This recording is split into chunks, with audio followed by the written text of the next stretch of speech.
dia gunanya untuk ereksi, sedangkan di konica nasalis ini nanti ada kaitannya dengan termoregulator karena kalau semisalkan dingin kayak gitu, nanti si plexus venosus ini terisi penuh oleh darah. Jadi hidung kalian nanti mampet gitu, gitu. Karena ada si jaringan erektil tadi. Selanjutnya ini merupakan laring. Jadi laring itu nanti terdapat dua lipatan mukosa. Ada lipatan plica ventricularis dan plica vocalis. Kalau aku lebih gampangnya itu bedainnya berdasarkan substansinya. Kalau plica vocalis dia itu didominasi oleh otot skelet gitu, musculus vocalis di bagian tengah. Dan untuk plica ventricularis dia tidak ada otot skelet atau otot lurik, tapi dia digantikan oleh kelenjar seromucus gitu. Untuk di plica vocalis itu nggak ada kelenjarnya. Lipatan dari keduanya ini nanti akan membentuk kayak gap atau kayak selokan gitu, celah.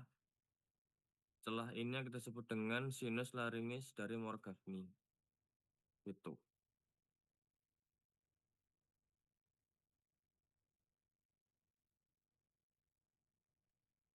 Nah ini lebih jelasnya, lebih jelasnya ini yang bagian plica ventricularis, ini plica vocalis, di mana ada banyak otot skelet. Ini kelenjar yang ada di plica ventricularis. Selanjutnya yaitu adalah epiglotis. Jadi epiglotis itu nanti terbagi jadi dua sisi. Ada sisi yang menghadap ke faringeal atau oral dan menghadap ke laringeal. Dan di bagian epiglotis nanti karena dia itu berada di dalam organ, dia disusun oleh jaringan tulang rawan elastis. Ini kalau kalian lihat menggunakan pewarnaan Verhoeven Vision, jadi jelas kelihatan hitam-hitam gitu. Dia disusun oleh jaringan tulang rawan elastis, di mana perbedaan dari dua sisi atau dua permukaan ini berdasarkan tebal tipisnya epitel dan ada tidaknya kelenjar. Nah ini di bagian sisi faringeal itu dia epitelnya itu epitel berlapis pipi yang tebal. Sedangkan di sisi laringeal dia itu epitel berlapis pipi yang tipis. Itu. Itu yang pertama. Yang kedua, kalau di sisi faringeal dia itu sedikit bahkan tidak ada kelenjarnya.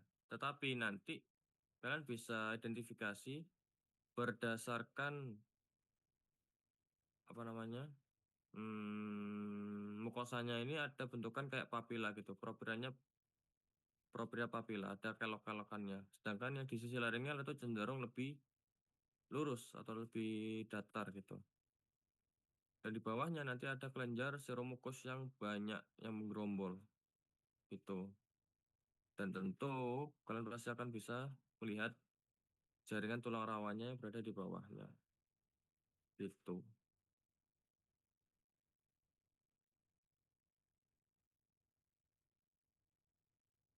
Lalu selanjutnya, nah ini masuk ke propria papil berkelok-kelok gitu. Sedangkan yang sisi laringeal dia lebih lurus.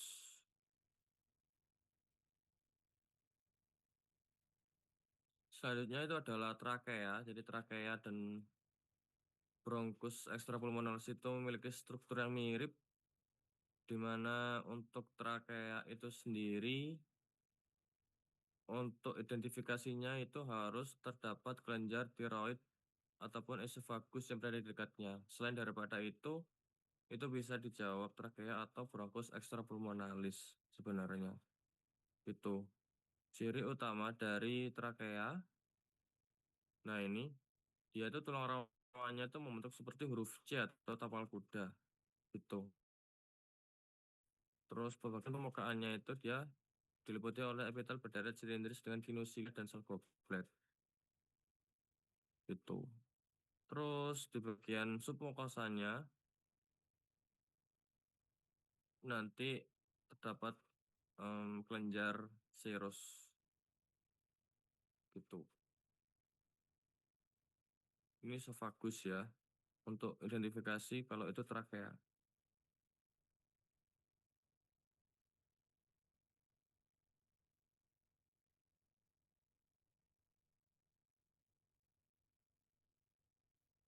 Nah, ini selanjutnya ini adalah bronchus extrapulmonalis di mana strukturnya itu mirip kayak trakea dan tidak terdapat alveoli di sekitarnya karena ini merupakan saluran yang berada di luar daripada pulmo. Dan di sekitarnya itu tidak terdapat kelenjar tiroid. Itu untuk membedakan bronchus extrapulmonalis dengan trakea.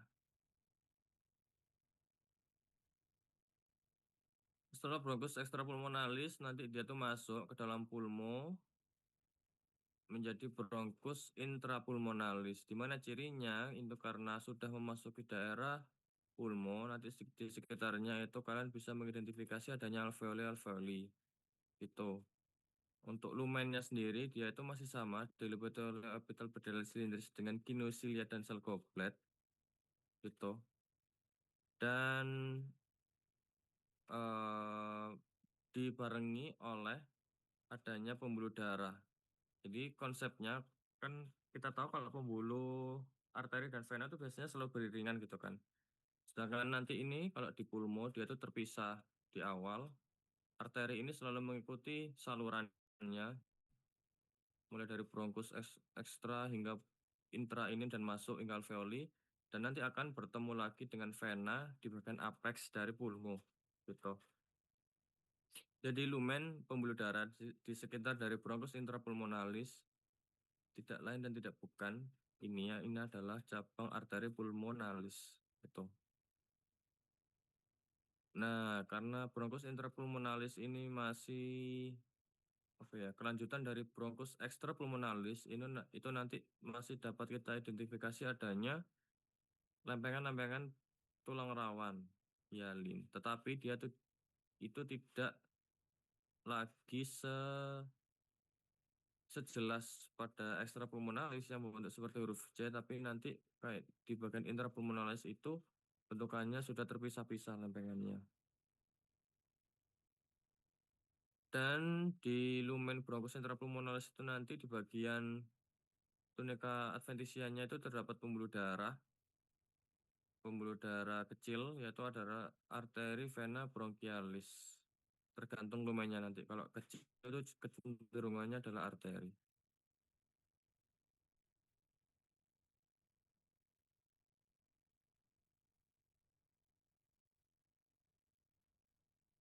Nah, ini masih sama. Ini cabang arteri pulmonalis. Ini adalah bronkus intrapulmonalis.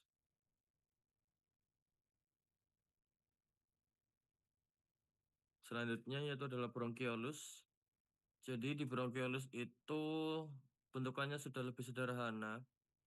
Tidak ada kelenjar, tidak ada lempengan tulang rawan, dan biasanya itu terbagi jadi dua. Ada bronchiolus yang besar sama bronchiolus yang kecil.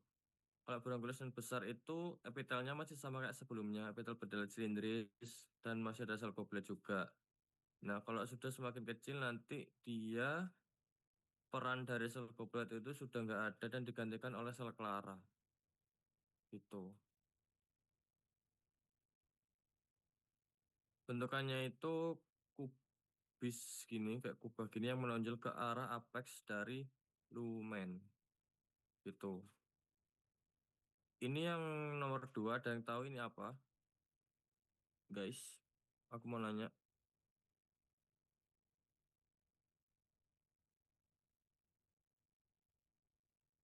ada yang tahu kah?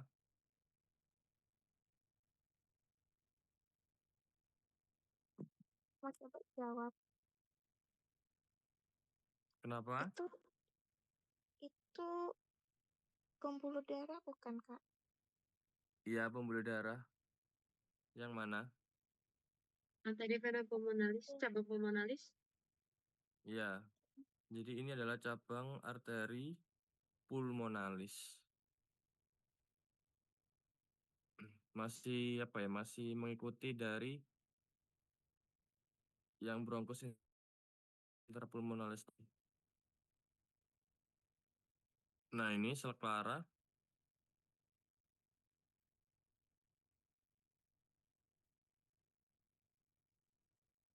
Lalu kita sudah masuk ke lumen yang semakin kecil. Ini kelanjutan dari bronchiolus, yaitu bronchiolus terminalis dan respiratorius. Pembeda dari keduanya itu nanti kita bisa lihat dari ada tidaknya muara alveoli.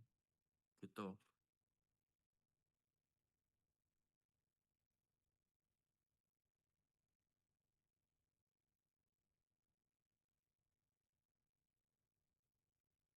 Nah, ini bronchiolus terminalis, dia itu cabang terakhir dari bronchiolus, di mana cirinya itu biasanya selapis silindris rendah atau kubis, dengan kinesilia dan sel goblet biasanya. Dan pada potongan pembujur, itu kelihatan kayak memanjang gini. Sebelum nantinya berlanjut menjadi bronchiolus respiratorius. Sedangkan untuk bronchiolus respiratorius, dia dindingnya tuh kayak putus-putus gitu karena sudah mulai bermuara ke alveoli, sudah mulai terjadi pertukaran gas di sini gitu. Sedangkan untuk bronchiolus terminalis dia tuh masih saluran, jadi nggak ada muara dari alveoli gitu. Itu untuk membedakan bronchiolus terminalis sama bronchiolus respiratorius. Nah, ini merupakan bronchiolus. Bronchiolus masih terdapat cabang arteri pulmonalis. Nah, ini mulai angka 1 ini sudah mulai masuk ke bronchiolus terminalis. Memasuki angka 2, ini adalah bronchiolus respiratorius. Hingga ke, apa namanya, berlanjut menjadi ke sakus atau ductus nantinya. Nah, ini di alveoli, itu nanti muaranya itu terbagi jadi dua bentuk. Ada yang membentuk saluran, kita sebut dengan ductus alveolaris. Ada yang membentuk seperti bunga, yang kita sebut sebagai sakus alveolaris. Gitu. Kecenderungannya kalau yang bentuknya memanjang kayak gini, itu adalah ductus. Sedangkan untuk sakus dia tuh lebih apa ya, lebih bulat, lebih kecil gitu. Gitu. Kayak gini juga mulai masuk ke ductus.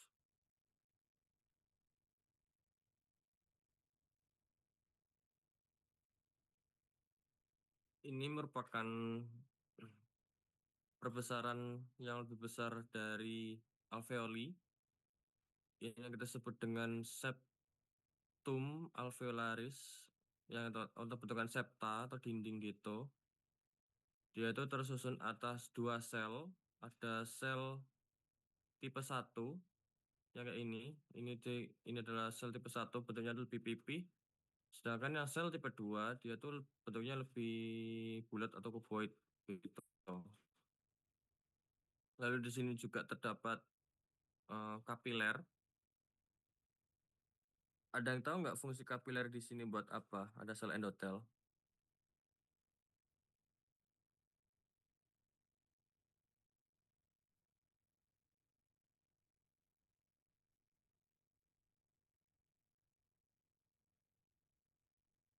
Halo, ada yang tahu kah?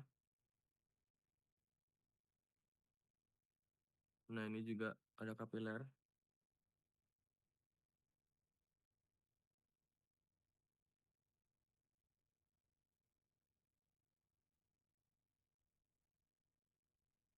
Kapilernya atau sel endotelnya, Kak? Kenapa? Fungsi kapilernya atau sel endotelnya? Fungsi kapiler, kan endotel ini penyusun dari kapiler. Untuk membawa darah oksigen? Ya, jadi udah betul. Jadi kapiler itu fungsinya sebagai pembawa eritrosit sebagai pengikat oksigen atau karbon dioksida. Jadi jangan heran kalau misalkan di alveoli nanti banyak kapiler-kapiler karena kaitannya sama pertukaran gas gitu. Terus di sini juga terdapat alveolar macrophage atau dasel, di mana ini letaknya dia itu berada di antara dari septum alveolaris atau di alveolar space ini. Gampangannya ini adalah makrofagnya pulmo gitu, alveolar macrophage. Ketika ketika menghirup udara itu terkadang masih ada beberapa debu atau partikel asing yang lolos. Nah, itu nanti akan difagosit oleh makrofag ini, jadi bentukannya kita sebut dengan dasel. Gitu.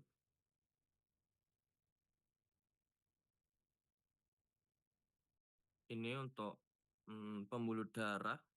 Jadi cabang-cabang arteri pulmonalis itu nanti akan mengikuti percabangan bronkial hingga bronkiolus respiratorius dan membentuk kumpulan kapiler di dalam septa intra-alveolaris yang tadi kita sudah bahas. Sedangkan untuk vena, dia itu berjalan sendiri di jaringan ikat septum interlobularis dan nanti akan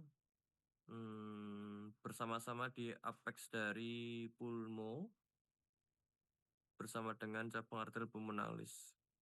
Gitu. Arteri bronchialis ini fungsinya itu sama kayak aku lupa namanya. Yang di pembuluh darah di aorta itu gunanya adalah untuk menutrisi dari bronkus itu sendiri. Vasa vasorum itu. Fungsinya arteria vena bronchialis itu sama kayak vasa vasorum untuk menutrisi.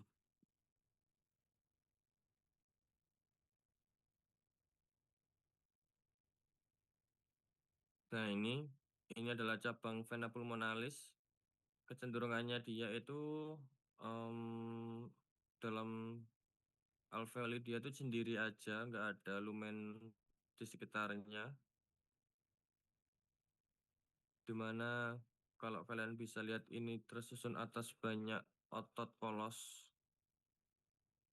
gitu, bukan epitel ya. Kalau ke bagian lumen bronchiolus kalian masih bisa mengidentifikasi adanya epitel dan lumennya itu tidak rata kecenderungannya. Sedangkan untuk cabang vena pulmonalis dia tersusun oleh otot polos dan sabut elastis yang tebal gitu. Dan cenderung sendiri kalau bronchiolus dia di sekitarnya itu masih terdapat lumen pembuluh darah cabang arteri pulmonalis. Itu untuk sistem respirasi dari teman-teman, apakah ada pertanyaan? Pak, aku mau nanya. Ya, Jadi kan tadi juga kalau nggak salah aku sempat mention yang bronkiolus besar atau bronkiolus. Pokoknya yang bronkiolus yang mirip dengan bronkos itu, Kak. ini Jadi bukan bronkiolus pertama gitu loh, Kak, yang besar. Kemarin bentar. Di PPT ISO juga ada tuh yang kalau bronkiolus itu yang pertamanya itu sebelum dia yang sel clara itu dia ada juga yang bronkiolus yang mirip dengan bronkus yang ada sel apanya ya tadi.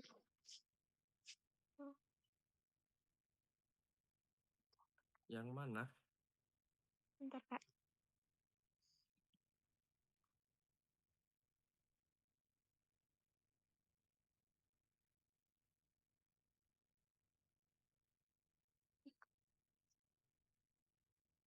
Yang di Oh, praktikum kah?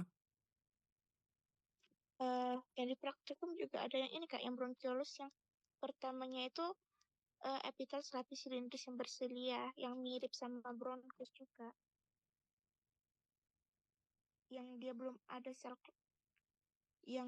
ada sel claranya Kak. Dia baru ada sel goblet. Nah, itu menurut aku, kemarin kan aku juga sempat nyari-nyari preparat. Nah, itu tuh mirip sama bronkus, Kak. Terus cara ngebedain bronkiolus besar sama bronkus itu gimana, Kak? Karena Kak, menurut aku pas aku lihat bentukannya sama. Bronkus intrapulmonalis kah maksudmu? Iya, bedanya iya bronkus intrapulmonalis sama bronkiolus besar yang belum ada sel claranya, Kak. Kalau dari aku ya, satu kamu bisa identifikasi dulu ada tidaknya apa namanya lempengan-lempengan jaringan tulang rawan hialin, sisa-sisa itu satu. Terus yang kedua, berdasarkan dari adventisianya atau bagian terluarnya, itu kamu bisa melihat lumen kecil-kecil nggak? Kayak si arteri vena bronchialis ini. Soalnya kalau bronkus intrapulmonalis itu karena saking besarnya dia tuh perlu dinutrisi oleh pembuluh darah kecil lainnya gitu. Sedangkan untuk bronkiolus itu karena dia sudah lebih sederhana meskipun bentukannya masih besar tentunya, tapi dia itu sudah tidak terdapat tulang atau tulang rawan hialin, sisa lempengan tulang rawan hialin. Jadi pembuluh darah biasa kayak cabang arteri pulmonalis itu sudah dapat menembus si lumennya itu untuk menutrisi lapisan itu gitu.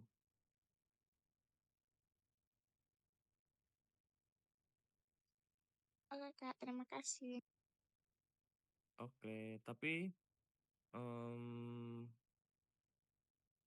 nggak perlu khawatir gimana-gimana sih kalau kataku. Kalau buat bedain bronkiolus yang besar, yang masih terdapat sel goblet sama yang udah kecil. Tapi kebanyakan soalnya bronkiolus yang ditunjukkan itu yang sudah mengalami perubahan dari yang sel goblet jadi sel klara gitu. Biasanya sih gitu. Buat membedakan antara bronkiolus dan bronkus intrapulmonalis gitu.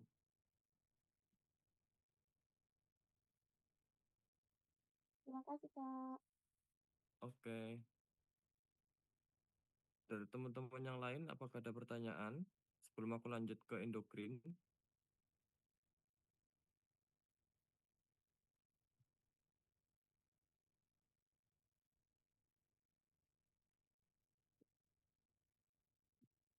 Kak mau tanya, Ya, jujur masih bingung bedain yang di alveoli yang ductus sacus sama yang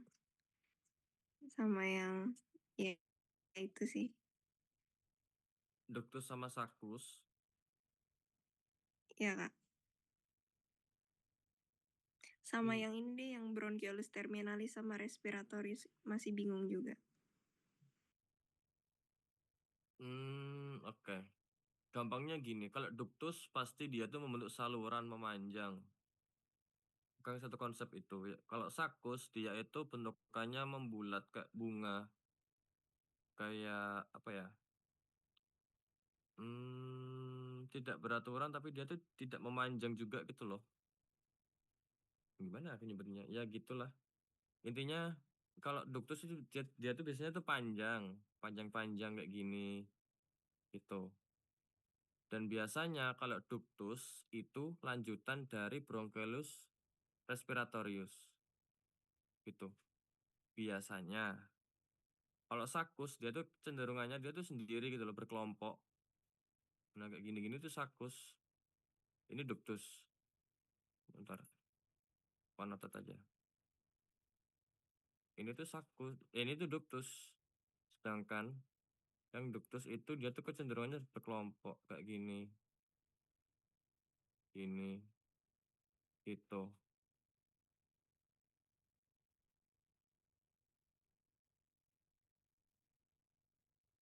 Nah, ini itu ductus.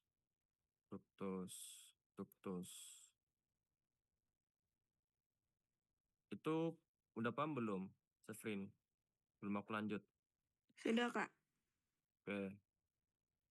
Aku lanjut ke yang respiratorik atau terminalis. Kita baca dari deskripsinya aja dulu. Kalau bronchiolus terminalis itu cabang terakhir dari bronchiolus. Jadi dia itu pasti lanjutan dari bronchiolus. Otomatis dindingnya itu dia tuh masih jelas gitu loh. Tuh. Terus tidak ada muara dari alveoli. Maksudnya apa? Dia tuh masih bentuknya tuh memanjang kayak belum selesai gitu loh. Namanya juga terminal, masih apa ya? Masih saluran. Nah, kayak ini. Dia tuh masih berlanjut, masih belum ada ujungnya untuk terminal bronchiolus terminalis. Sedangkan untuk respiratorius dia itu dindingnya itu kayak terputus-putus gini. Ini. Ini sudah masuk ke respiratorius. Dan biasanya muaranya itu ke ductus alveolaris.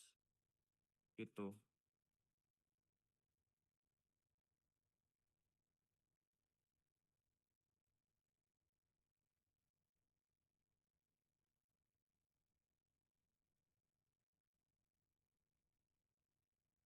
Gimana, Sefrin?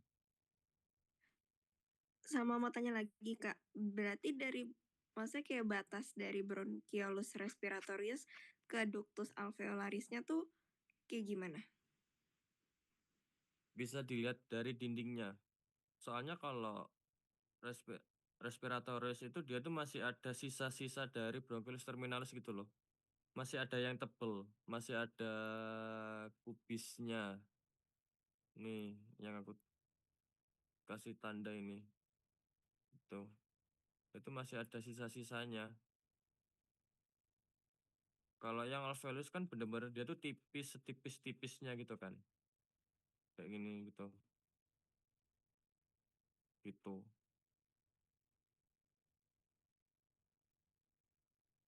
Oke, Kak, sudah paham. Terima kasih. Oke, mantap. Dari teman-teman yang lain, apakah masih ada yang dibingungkan?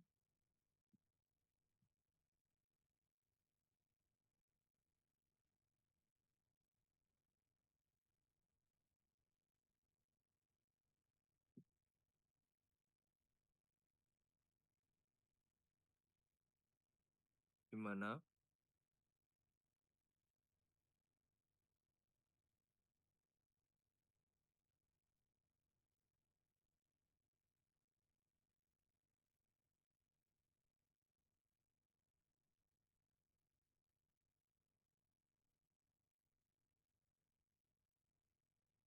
Aman ya? Aku mau lanjut ke sistem endokrin.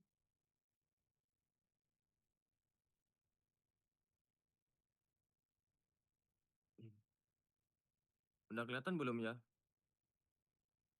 Udah, Kak. Oke. Bentar, aku ambil nafas dulu.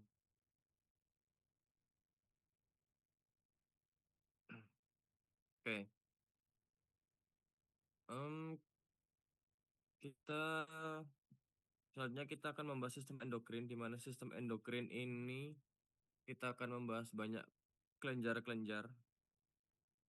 Kalau aku boleh tahu di sistem endokrin ini muaranya kemana ya?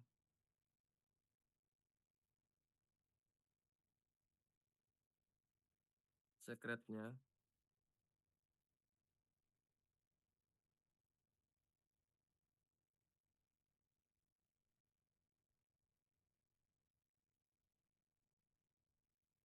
Halo?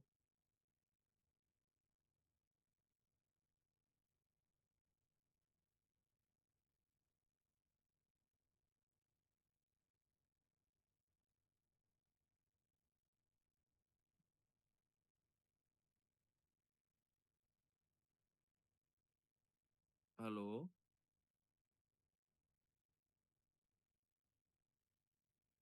Oke, dipelajari lagi aja buat PR. Jadi kita akan Hadir. mempelajari. Iya, aku dibuat PR aja. Sistem endokrin ini kelenjar sekretnya, sekret dari kelenjarnya itu bermuara kemana? Aku tanya itu aja. Kita akan membahas sistem endokrin di mana nanti kita akan mempelajari kelenjar-kelenjar yang menghasilkan hormon. Yang pertama itu ada pituitary gland, terus ada paratiroid dan tiroid yang saling berdekatan. Lalu ada pankreas, lalu ada kelenjar adrenal atau suprarenal, lalu ada ovarium dan testis. Ini hanya skematis ya, ini bukan berorgan ganda. Oke.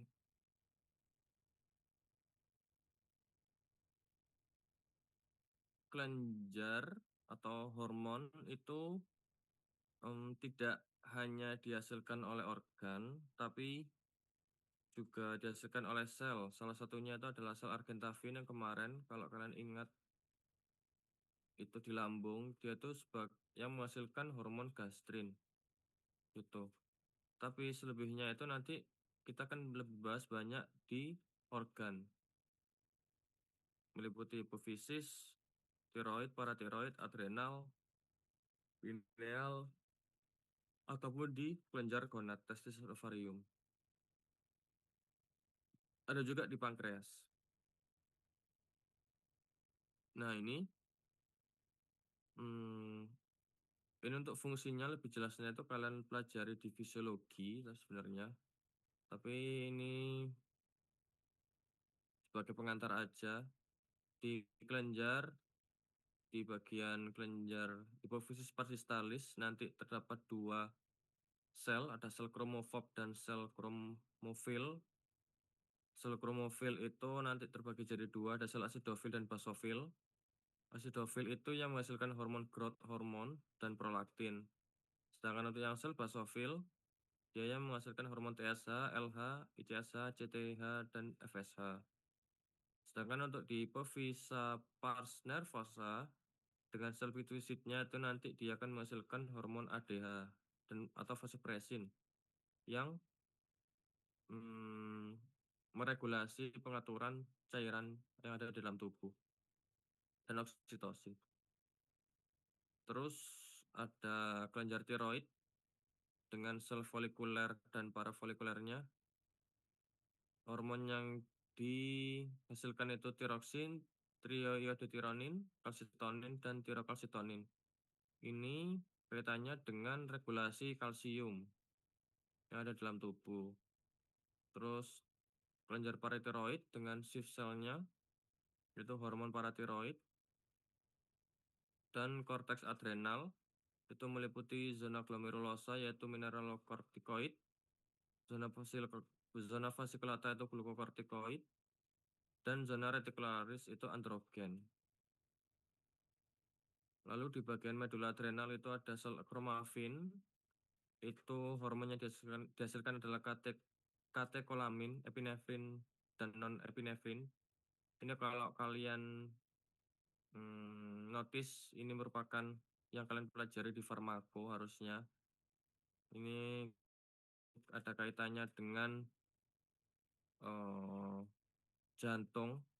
Kalau misalkan kalian alergi misalnya, terus makan udang, contohnya terus kalian sesak nafas, itu obatnya biasanya diberi epinefrin, biar pembuluh darah yang ada di paru itu melebar, gitu. Terus pankreas itu ada sel alfa dan sel beta. Sel alfa itu ada hormon glukagon, di mana dia memecah glikogen jadi glukosa. Terus ada sel beta dengan hormon insulinnya.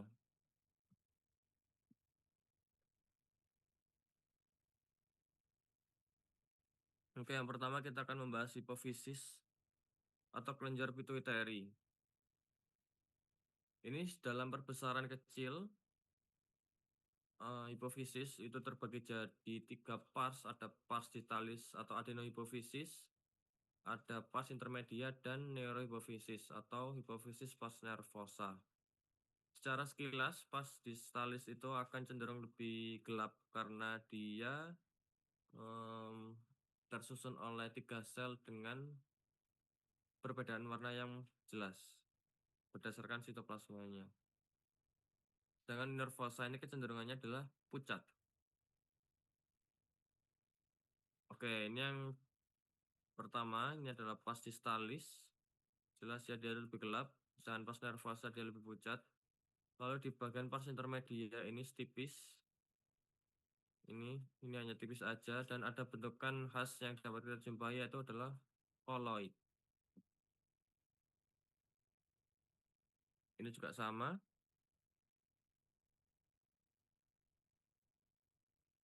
Nah, ini selanjutnya kita akan membahas hipofisis pars distaalis, di mana terbagi jadi 2 jenis sel kromofob dan kromofil.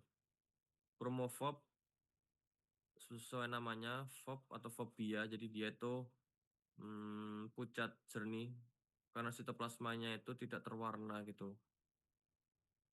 Kayak yang ini, sitoplasmanya cenderung lebih pucat. Sedangkan yang kromofil itu terbagi jadi 2, ada asidofil dan basofil. Asidofil itu sitoplasmanya nanti akan kecenderungannya berwarna merah, sedangkan basofil itu berwarna keunguan atau biru. Ini konsepnya sama kayak hematoksilin eosin itu. Merah dan biru keunguan.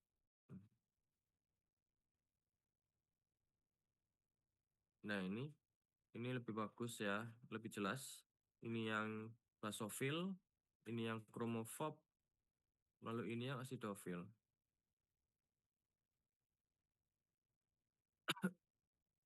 Ini juga sama.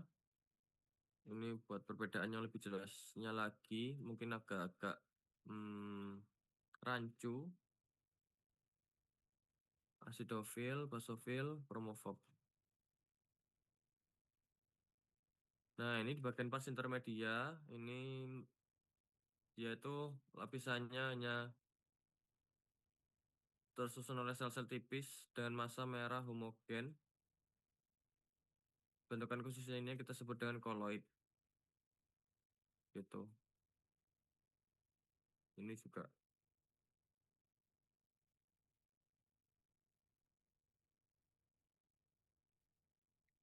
Selanjutnya yaitu adalah hipofisis pars nervosa, di mana di hipofisis pars nervosa ini dia tersusun atas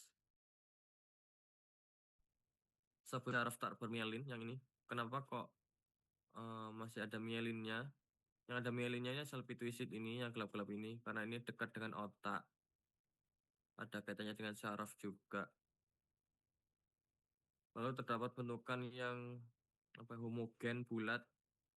Ini kita sebut dengan Herring's bodies.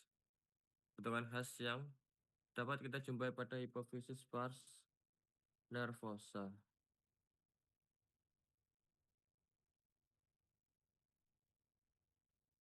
Nah, ini sel-sel pituisid dari hipofisis pars nervosa. Sel pituisid, sel pituisid, sel pituisid.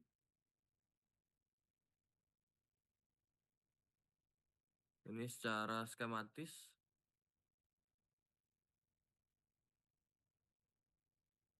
Selanjutnya kita akan membahas kelenjar tiroid dan paratiroid. Ini sebenarnya letaknya itu berdekatan, saling berseberangan gitu. Tapi nanti kecenderungannya di paratiroid ini kita masih dapat menjumpai adanya sel lemak.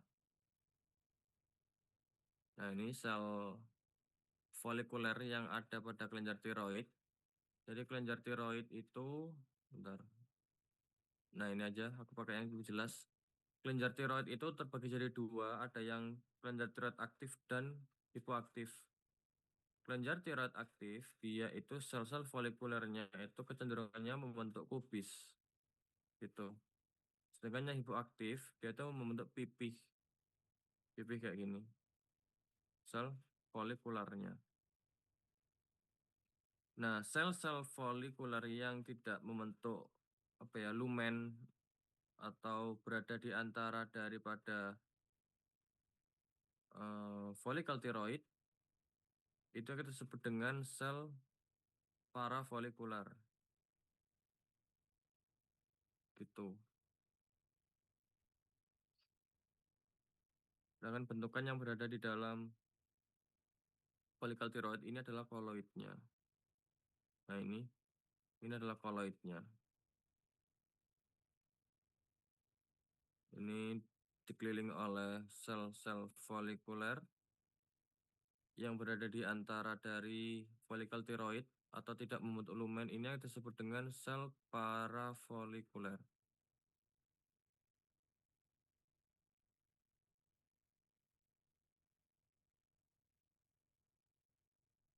Lalu di dalam dari kelenjar tiroid itu sendiri, di folikel tiroid khususnya, itu terdapat rongga-rongga kecil di tepi dari koloid itu yang kita sebut dengan vakuola resorpsi.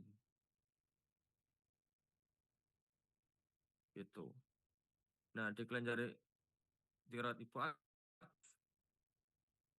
si sel parafolikulernya itu jarang dapat dilihat, jarang bisa diidentifikasi. Karena lumennya itu kecenderungannya membesar, sehingga saling berdempetan gitu. Nah, sedangkan di kelenjar paratiroid itu kita masih dapat menjumpai adanya lemak. Itu. Dan nanti terdapat dua jenis sel aja pada kelenjar paratiroid ini, Schiff cell dan oxyphil cell. Oxyphil cell dia tuh kecenderungannya dia tuh lebih besar, terus lebih merah, dan jumlahnya itu dia lebih sedikit. Sedangkan untuk sel utama atau Schiff cell dia itu lebih banyak dan lebih lebih bergerombol.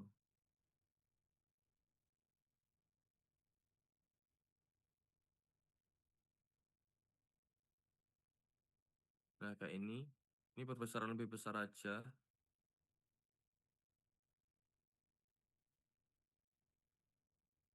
Selanjutnya yaitu adalah kelenjar adrenal atau suprarenal. Jadi kelenjar adrenal itu kalau secara perbesaran kecil dia tuh bentukannya kayak sandwich gini, di mana di bagian luarnya ini adalah korteks, bagian tengahnya ini adalah medula, lalu di bagian bawahnya ini juga korteks. Gitu. Di bagian korteks ini nanti tersusun atas 3 zona atau 3 lapisan. Ada zona glomerulosa, zona fasciculata, dan zona reticularis. Di luar daripada kelenjar adrenal, nanti dia akan diselubungi oleh jaringan ikat yang kita sebut dengan kapsul. Nah, ini kapsul, bagian korteks, bagian medula. Di bagian korteks, pertama itu ada zona glomerulosa. Dia itu susunannya melingkar-melingkar bulat. Ini tipis aja, nggak terlalu tebal. Langsung di bawah dari kapsul. Lalu di bawah dari zona glomerulosa ini terdapat zona fasciculata, di mana dia itu susunannya sel-selnya itu sejajar lurus ke bawah gitu. Dan selnya itu sama bentukannya, kecil-kecil. Dan terdapat tetesan-tetesan lemak berwarna putih-putih ini, sehingga kita menyebutnya itu kayak spons. Sehingga selnya kita sebut dengan sel spongiosit. Gitu. Sedangkan di zona reticularis ini sel-selnya saling saling menyatu menempel pada anastomose gitu, sehingga kelihatannya lebih rapat dan lebih gelap kecenderungannya. Ini zona reticularis. Sedangkan di bagian medula ini dia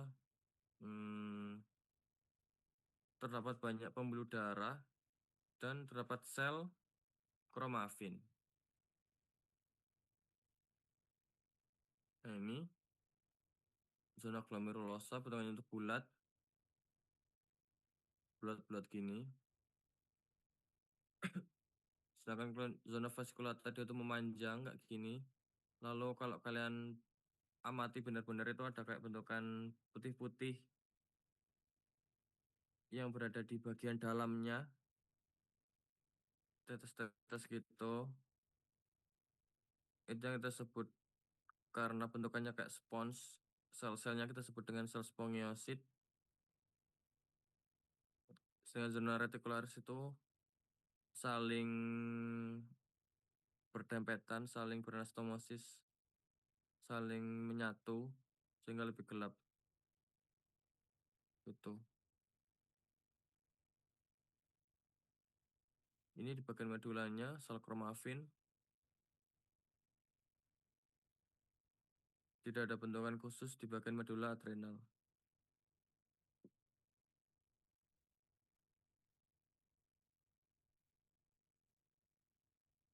Lalu selanjutnya yaitu adalah pankreas, di mana di pankreas ini sebenarnya lebih mudah karena hanya bentukan aja yang jadi fokus utama di endokrin, bentukan pulau Langerhans, di mana kalau secara histologis itu biasanya tergantung pewarnaan ya.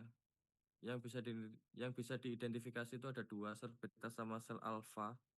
Apakah hanya dua sel itu aja? Enggak. Selnya itu banyak sebenarnya, tapi lebih jelasnya itu biasanya dibahas di klinik gitu. Kalau secara histologis hanya ada dua aja. Yang merah itu sel alfa, yang biru ini sel beta.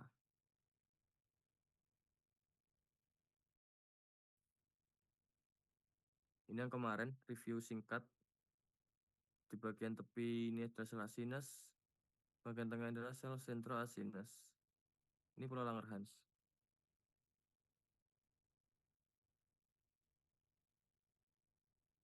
Lalu ini ada epifisis atau kelenjar pineal, di mana dia tersusun oleh sabut syaraf tak bermelin juga,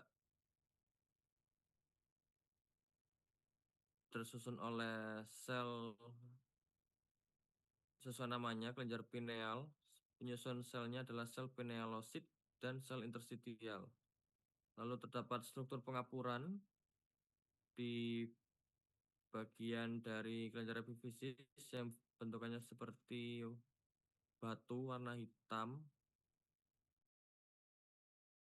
Ini yang disebut dengan corpora arenacea atau brainstem. Itu.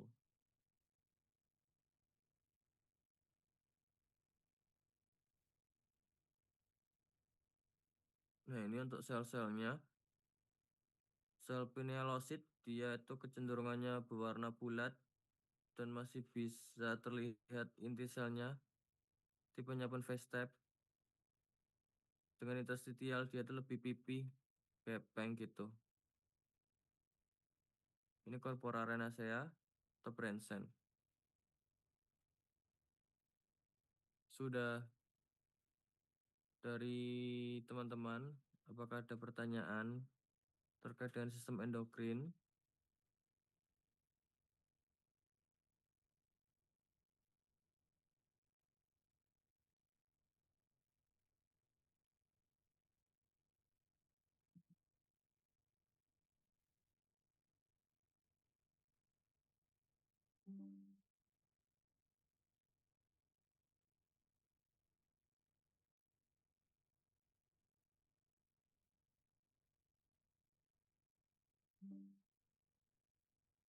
Kak mau Halo? tanya, Ya, tadi bedanya sel pinealosit sama sel interstitial apa ya, Kak?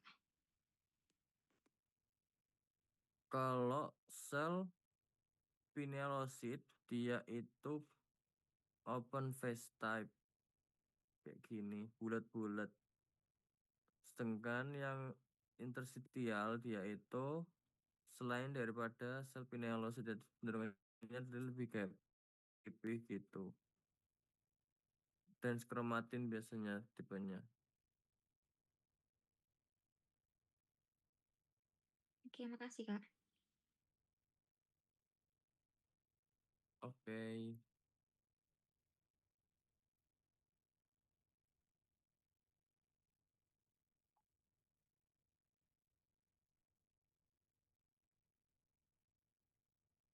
Yang lain, gimana? Apakah ada pertanyaan?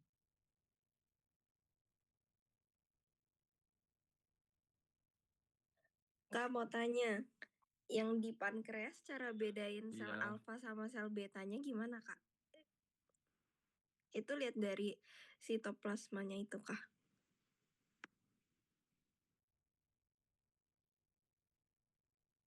Ini sebenarnya kalau berdasarkan sitoplasma itu berdasarkan pewarnaan sih. Dia itu pakai pewarnaan khusus gini loh.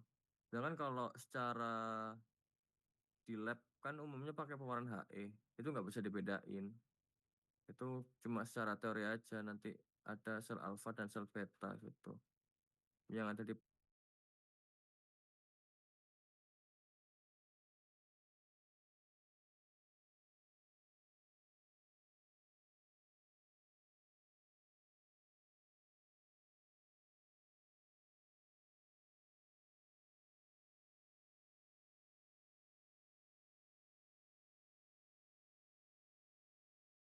Dong Kak. boleh. Yang zona retikularis berarti cuman dilihat dari ini aja Kak. Dari dia lebih menyatu atau warnanya lebih gelap gitu aja. Atau gimana Kak? Gini, jadi buat membedakan zona-zona itu kalian nanti kalian tidak perlu khawatir karena takutnya kan kayak diperbesar yang kecil gini kan. Itu enggak. Kalau zona-zona itu pasti nanti akan ditampilkan secara gini apa ya? Satu potongan gini yang kelihatan seluruh zona. Ada zona glomerulosa, zona fasciculata, dan zona reticularis. Itu. Nanti kita tahu apakah ini zona reticularis atau enggak, itu kalian nanti bisa identifikasi dari bagian-bagian lapisan atasnya. Dengan yang kalau zona fasciculata kan kita tahu kalau dia tuh banyak lemaknya, jadi kecenderungannya dia tuh lebih pucat gitu. Itu sih. Oke, terima kasih Kak.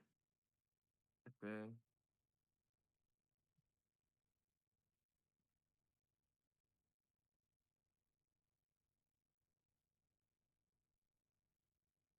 Oh iya, aku mau mention juga. Buat perbedaan zona fasciculata sama lambung fundus atau fundigland kalau dalam perbesaran segini itu kalian bisa lihat apa namanya ukuran dari sel-selnya. Kalau di fundigland itu kan kalian kemarin sudah mempelajari adanya shift cell dan apa itu? Ada yang masih ingat nggak sel yang ada di fundigland itu yang besar? Sel sama parietal cell, Kak. Ah iya, sel parietal. Kalau sel parietal kan dia tuh lebih besar, ada yang apa ya? Mencolok sendiri gitu lalu kecil-kecil dan mencolok lagi gitu kan. Kalau di zona fasciculata itu dia kecenderungannya sama semua gitu. Terus kalau di sel apa namanya sel parietal karena dia itu menghasilkan hormon bukan hormon menghasilkan HCl jadi pasti dia lebih merah gitu karena lebih asam lebih mengikat pewarnaannya. Sedangkan di zona fasciculata dia karena banyak sekali lagi banyak lemaknya jadi dia kecenderungannya lebih pucat gitu. Itu aja sih. Aku mau mention itu aja.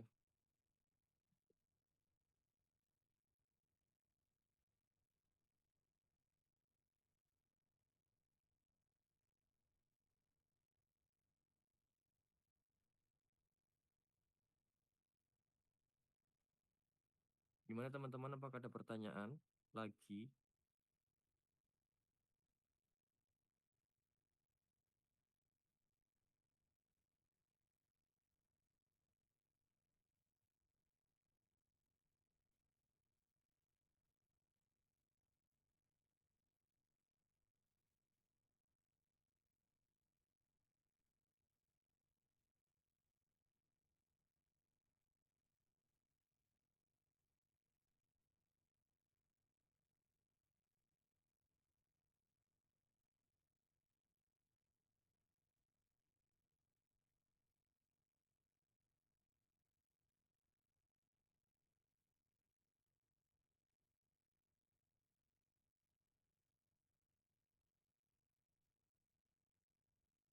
Gimana? React aman, react jempol kalau tidak ada pertanyaan lagi, guys.